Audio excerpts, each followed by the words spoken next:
वली अल्लाह दा दिलां नू साफ करके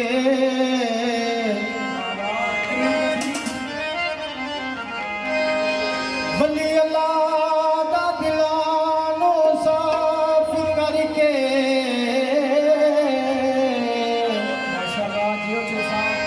जिंदा रहन दा वल समझा सकदा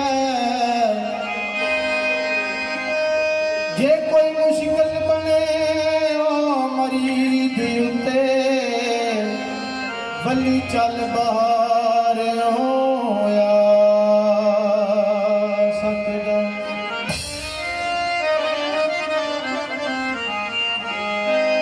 शेर शरीफ दे टिबियां ते जादूगरां नू कलमा पढ़ा सकदा मेरे पीर नू रब ने तौफीक दिती इत्थे